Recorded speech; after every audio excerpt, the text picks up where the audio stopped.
प्यारे बच्चों, नमस्कार। जैसा कि आप जानते हैं, हम रस खान द्वारा रचित सवैये पढ़ रहे हैं। उसी कड़ी में आज हम दूसरा सवैया पढ़ेंगे। कवि रस खान भगवान श्री कृष्ण से अनन्य प्रेम करते हैं और उनके प्रेम को पाने के लिए या उनसे संबंधित वस्तुओं को प्राप्त करने के लिए वो अपना सर्वस्व बलिदान कर देना चाहते हैं। अभी देखिए क्या कहते हैं। या लकुटी अरु कामरिया पर राजती हो पुर को तजी डारो। क्या कहते हैं, रस खान जी कहते हैं कि लकुटी लाठी, अरु कामरिया कंबल। क्या कहते हैं कि भी जिस लाठी को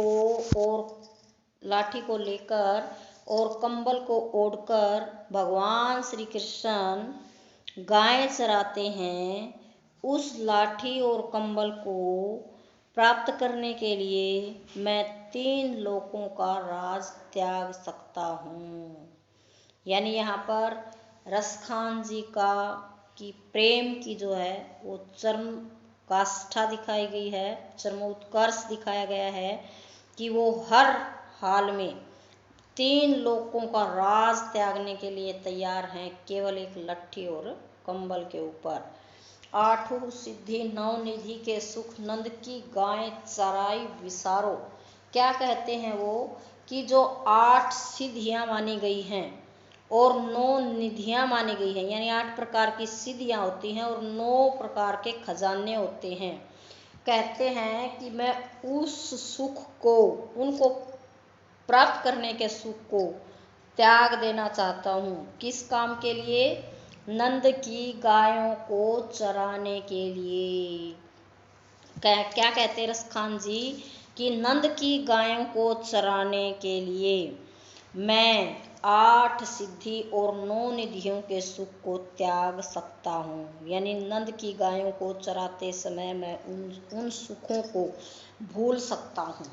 रस खान कबो इन आखिन सो ब्रज के बन बाग तड़ाग निहारो।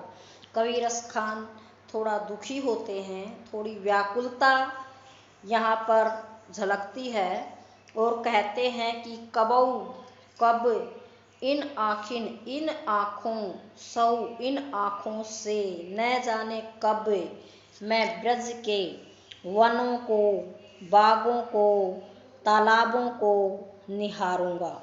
यानी रस खान क्या कहते हैं कि पता नहीं कब वह उनकी आँखों को से ब्रज के वनों को, बागों को, तालाबों को देखेंगे। कोटिक एकल धोत के धाम करिल के कुंजन उपरवारो। क्या कहते हैं रस खान जी? कवि रस खान जी कहते हैं कि ब्रज की कटीली झाड़ियों के ऊपर जो लताओं से लदी हुई हैं, उनके लिए तो वो कोटिक करोड़ों कलधोत सोने चांदी के धाम महल नौछावर करने के लिए तैयार हैं।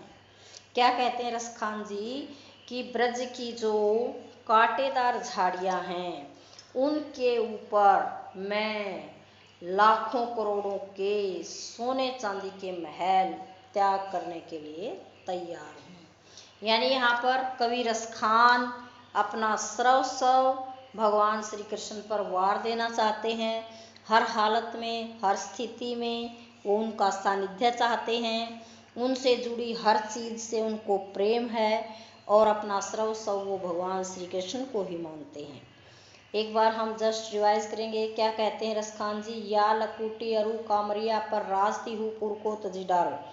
कि जो लट्ठी और जो कंबल लेकर भगवान श्री कृष्ण गाय चराने के लिए जाते थे और वो उसको अपने पास रखते थे, उस कंबल और लाठी को पाने के लिए कवि रस खान जो हैं वो 3 लोकों के राज्य को त्यागने के लिए खुशी खुशी तैयार हैं। 8 सिद्धि 9 निधि के सुख नंद की गाय चराई विसारो। 8 सिद्धियों और 9 निधियों का सुख भी वे नंद की गायों को चराने के लिए छोड़ सकते हैं।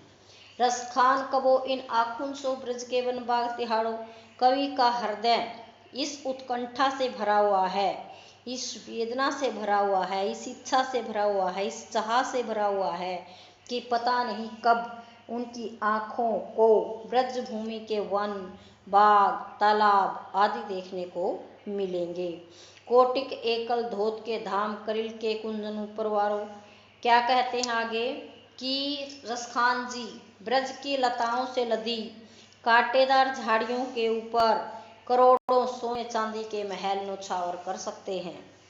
यानी भगवान श्री कृष्ण को प्राप्त करने के लिए कवि रसखान अपना सर्वस्व त्याग देना चाहते हैं। आपको बता दें प्यारे बच्चों, यहाँ पर ब्रज भाषा का प्रयोग किया गया है। सहज है भाषा, सरल है, कोमल है, मधुर है। अनुप्रास अलंकार का इसमें प्रयोग किया गया है। संगीतात्मकता है, प्रभामयता है, सवैया छंद का इसके अंदर प्रयोग किया गया है और रसखान का श्री कृष्ण के प्रति अन्योन्य प्रेम यहाँ पर दिखाया गया है। Thank you. जय हिंद।